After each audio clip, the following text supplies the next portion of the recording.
श्री शिवाई नमस्तुभ्यम दर्शकों, जय महाकाल। देखिए, आज तारीख है 26 फरवरी और दिन सोमवार। आज के दिन के लिए पूज्य गुरुदेव ने 2 महा उपाय बताए हैं। देखिए, दोनों ही उपाय बहुत ही सुंदर हैं, घर की सुख समृद्धि के लिए और घर की रोग मुक्ति के लिए। अर्थात आपके घर में कोई रोगी है जिसको कोई बीमारी है, जिस बीमारी के कारण आपके घर में हमेशा अशांति छाई हुई है, या फिर घर में सुख समृद्धि नहीं है, घर में हमेशा लड़ाई झगड़े होते रहते हैं, तो पूज्य गुरुदेव ने आज की स्थिति के लिए बहुत ही सुंदर उपाय बताए हैं। देखिए, इन उपायों को आप सभी को करना है। अगर आपके घर में सुख समृद्धि नहीं है और घर में कोई रोगी है जिसको कोई बीमारी है, तो उसके लिए ये एक छोटा सा उपाय आप सभी को करना है। देखिए, किस प्रकार से और किस तरह से करना है, दोनों ही उपायों को संपूर्ण विधि से आप सभी को बताऊंगा। लेकिन उससे पहले मेरा सबसे पहले आपसे निवेदन है कि अभी तक चैनल को सब्सक्राइब नहीं किया तो अभी चैनल को सब्सक्राइब कर दें और कमेंट बॉक्स में अपनी राशि का नाम अवश्य डालिएगा। देखिए, जब आप कमेंट बॉक्स में अपनी राशि का नाम डालते हैं तो मैं आपकी राशि के अनुसार वीडियो लाने का प्रयास करता हूं। इसीलिए मेरा आपसे निवेदन है कि कमेंट बॉक्स में अपनी राशि का नाम जरूर डालिएगा।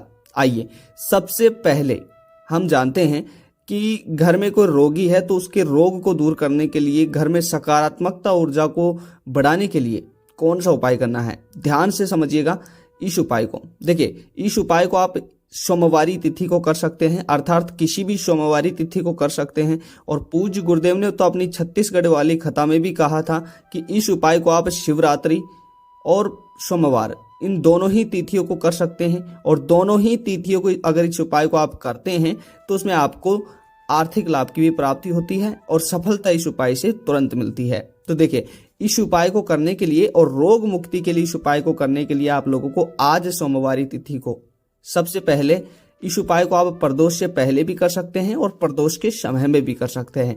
तो इस उपाय को करने के लिए आप लोगों को एक पीतल का लोटा लेना है। ध्यान से समझिएगा, एक पीतल का लोटा लेना है और पीतल के लोटे के साथ ही आपको 11 चावल के दाने लेने हैं।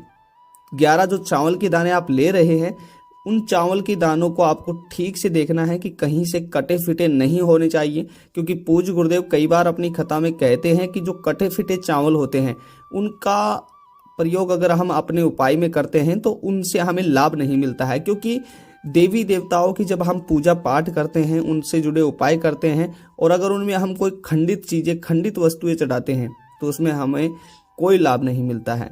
चलो, इतना हो गया। उसके बाद में आपको लोटे में जो है आधा जल भर लेना है और आधा आपको कच्चा दूध डालना है। ध्यान से सुनिएगा, अगर आपको गाय का दूध मिलता है तो गाय का ही दूध आपको जहां तक लेना है। क्योंकि गाय के दूध से देवी देवता जल्द प्रसन्न होते हैं, क्योंकि गाय के दूध में 33 कोटि देवी देवताओं का वास होता है। देखिए, इतना हो गया। उसके बाद में आप लोगों को क्या करना है कि जो आपने 11 अक्षत चावल के दाने लिए हैं और जो 1 लोटा कच्चा दूध और जल लिया है, उन दोनों चीजों को लेकर आपको जाना है किसी शिवालय में जहां पर भगवान शिव की मूर्ति हो।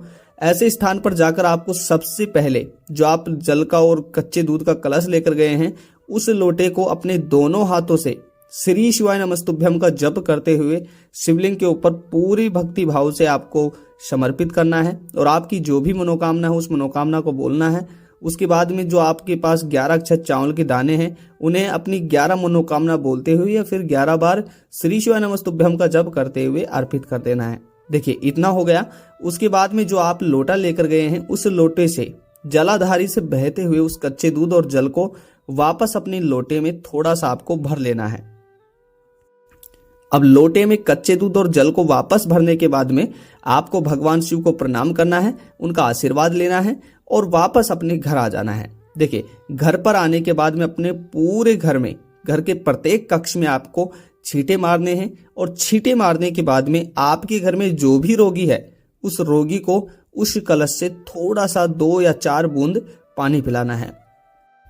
देखिए, इस उपाय से उस रोगी को इतना बड़ा चमत्कार होगा, क्योंकि पूज्य गुरुदेव ने कई बार अपनी कथा में कहा था कि इस छोटे से प्रयोग से रोगी के रोग दूर होते हैं, घर में कोई भी बीमारी नहीं आती है, घर में हमेशा सकारात्मक एनर्जी बनी रहती है। पूज्य गुरुदेव ने बहुत ही सुंदर उपाय बताया था और ये जो उपाय है ये आपके लिए बहुत कारगर साबित हो सकता है, तो अवश्य कीजिएगा। अब देखिए, दूसरा उपाय है घर की सुख और समृद्धि और बरकत के लिए। अगर घर में बिल्कुल भी पैसा नहीं टिकता है, घर में हमेशा लड़ाई झगड़े होते रहते हैं, घर में हमेशा अशांति बनी रहती है, तो पूज्य गुरुदेव के द्वारा बताए गए इस छोटे से उपाय को एक बार जरूर कीजिएगा। देखिए, इस उपाय को करने के लिए आप लोगों को एक आटे का दीपक बनाना है। अब जो आप आटे का दीपक बना रहे हैं, उस दीपक को आपको चौमुखी बनाना है। देखिए, चौमुखी दीपक क्यों बनाया जाता है? क्योंकि कई बार पूज्य गुरुदेव कहते हैं कि जो हम चौमुखी दीपक से प्रयोग करते हैं, उससे हमारे जीवन में चारों दिशाओं से आ रही जो समस्या होते हैं, जो कष्ट होते हैं, जो बाधा होती है, वे समाप्त हो जाती है। देखिए, अब आपको चौमुखी दीपक बनाना है और चौमुखी दीपक बनाने के बाद में उस चौमुखी दीपक में आपको गाय का घी डालना है। ध्यान से सुनिएगा। कई बार हमारी पिछली वीडियोज में कमेंट आए थे कि गुरुजी आपने बताया था कि घी डालना है, तो कई लोग क्या करते हैं कि भैंस का घी डाल लेते हैं, लेकिन ऐसा बिल्कुल नहीं होना चाहिए। आपको गाय का देसी घी डालना है और फिर उस दीपक को अपने घर के मुख्य द्वार पर जलाना है। ध्यान से सुनिएगा, मुख्य द्वार पर जलाना है, क्योंकि मुख्य द्वार हमारे घर का एक भिन्न ऐसा स्थान होता है जहां से सकारात्मक और नकारात्मक दोनों ही शक्तियां प्रवेश करती हैं, अर्थात हम भी वहीं से प्रयोग करते हैं, हम भी वहीं से प्रवेश करते हैं।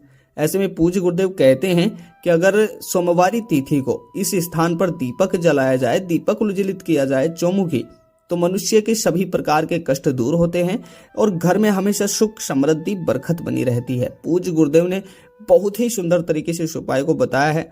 आप इस उपाय को एक बार जरूर करिएगा, आपको अवश्य लाभ मिलेगा।